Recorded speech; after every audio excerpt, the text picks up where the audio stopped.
Hi, this is Scott Murray. Welcome to the Daily Economic Shout for Thursday, October 13th, 2022. A big day. The CPI reading came out. It came out overall reading twice expectations at 0.4 versus the 0.2, and four times what we got last month, which was 0.1. If we get down to the core, we see core at 0.6. That's removing food energy. Energy was a drag on the number. However, that's still elevated. We see two components that have been part of inflation for the last 50 years. One, the leading component over that time period, medical, going higher. We see medical services up 1% month over month. That's a reacceleration, primarily caused by ambulatory care. That's the outpatient care area. It's been rather dormant on the medical side, particularly through COVID, and we're starting to see a ramp up in prices. We saw the employment there climb. Now we're seeing the prices for the procedures. And the big number, 0.8 owner-occupied rent. This is, again, a crazy category.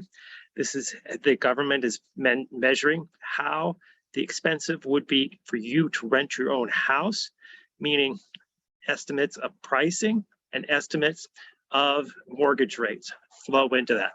Both up dramatically, both create historic high 0.8. So housing is quite a drag on the US consumer.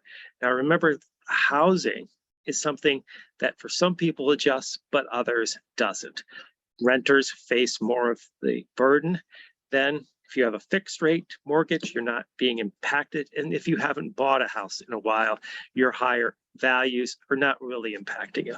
So does it really say that the American wallet is being stretched by inflation, or is this a quirk in the numbers? Pointing more towards the quirk.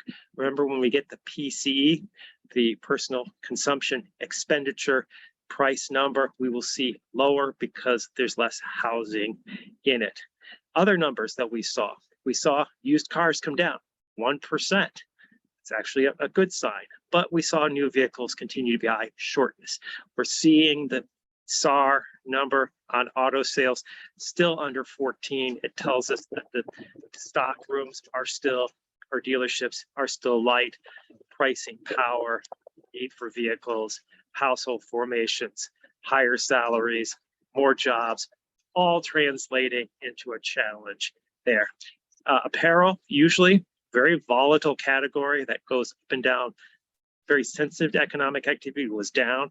So maybe some percolation of elements in the inflation number, but we are again going to see the continuation of the momentum there.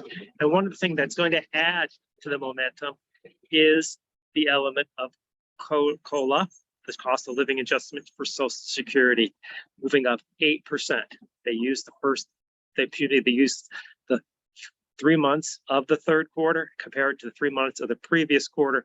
And yes, it's been dramatic. So when Social Security checks are adjusted in January, we are going to see senior citizens get a significant amount of money. Now, is that going to fully compensate them for higher drug costs or medical procedures?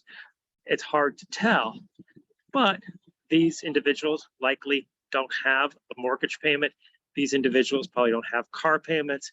And so there may be additional spending that we see in the economy, a stimulus through this element of Social Security. Again, Social Security is doing rather well because of the higher wages and the inflation of the wages connecting with the amount of money put into the economy. So inflation unexpectedly higher, moving interest rates up dramatically. It's still quite a battle. No doubt the Fed will continue to take action, but with these additional stimulus going out, it's still going to be a challenge to rein the inflation element of the US economy in. And I think we are now moving towards relief more in the first quarter than in the fourth quarter of this year. This is Scott Murray, the Daily Economic Market Shout. Thank you for joining me.